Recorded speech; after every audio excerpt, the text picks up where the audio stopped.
The illusion of victory. Why do addictions rarely destroy the weak, but almost always consume the intelligent, sensitive, and perceptive? Why does a brain designed for survival, dominance, and creation collapse so easily under pleasure? Why is it often easier for a human being to slowly erase himself than to let go of the illusion of victory? And the most important question: why does addiction feel like pleasure, when in reality it is a biological mechanism of self-elimination? To understand this, we must first understand how the brain chooses actions, and why it will always follow the path of least resistance. The path of least resistance, the core law of life. Everything in the universe follows one fundamental rule: energy always flows where resistance is lowest. Evolution is not moral, it is not ethical, it is not compassionate. Evolution is accounting. Biological systems survive not because they are good, but because they are efficient. The organism that spends less energy reaches results faster, secures advantages with minimal loss, outcompetes all others. The human brain is not a truth-seeking machine. It is an optimization engine. Its only real task is simple: find the shortest, cheapest path to increase dominance and survival. For millions of years, dominance meant three things: access to reproduction, control over resources, position within the social hierarchy. And sexual success was never just pleasure, it was confirmation. If you reproduce, it means you survived, you won, your strategy worked.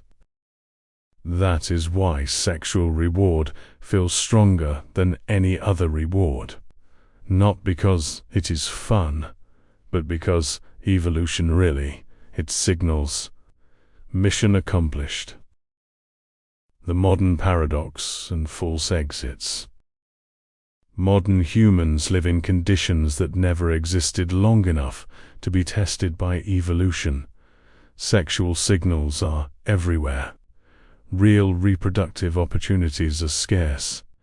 The nervous system receives constant stimulation, continuous messages of availability, endless visual and symbolic triggers. While reality delivers rejection, competition, limitation, exhaustion. This creates a contradiction the organism cannot resolve naturally. And when biology encounters an unsolvable contradiction, it looks for escape routes. There are only two. False exit 1: self-elimination.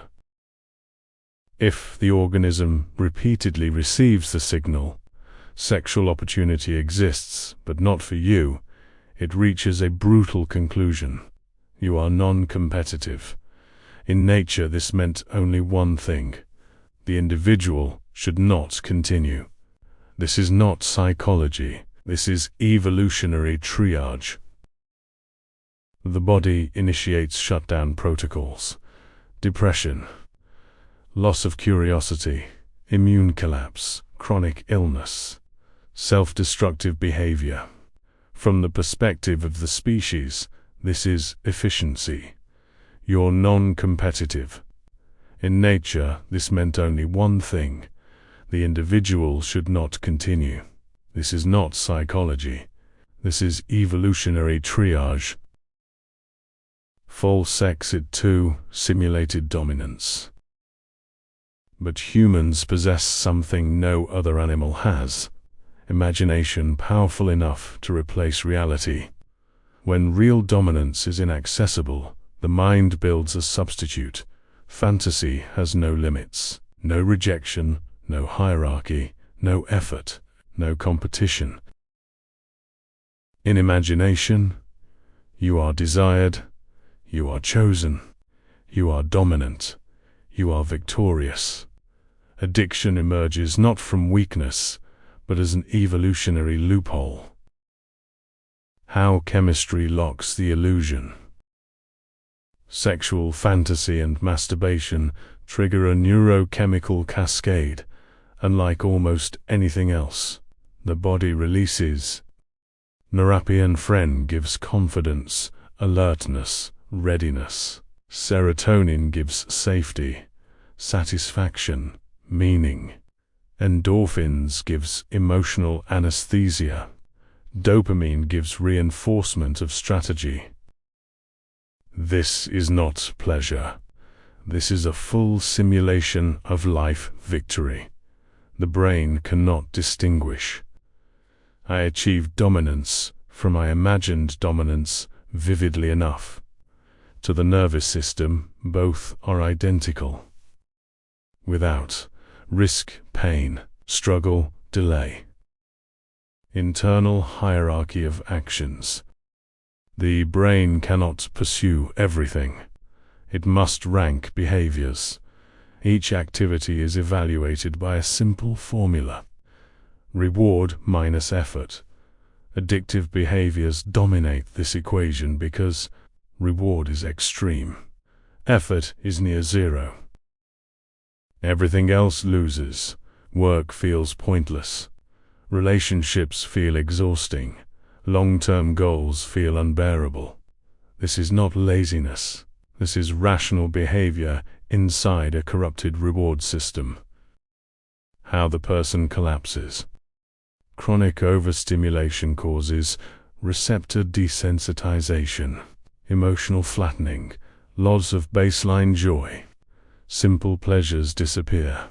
Patience vanishes. Discomfort becomes intolerable. The brain loses its ability to register defeat, learn from failure, grow through resistance. Every loss is instantly anesthetized by pleasure. The organism no longer knows where it failed, why it failed, what must change. This is how a person becomes a shadow of himself. Boundaries weaken. Testosterone-prolactin balance shifts. Noradrenergic drive collapses. The capacity to fight for meaning, territory, future disappears. Addiction is not a moral flaw. It is a misfiring victory signal. The body believes the game is over, but life has not even begun. And the earlier a person recognizes this illusion, the greater the chance to restore sensitivity, rebuild willpower, reclaim real agency. If this video helped you, subscribe now, because we are just getting started.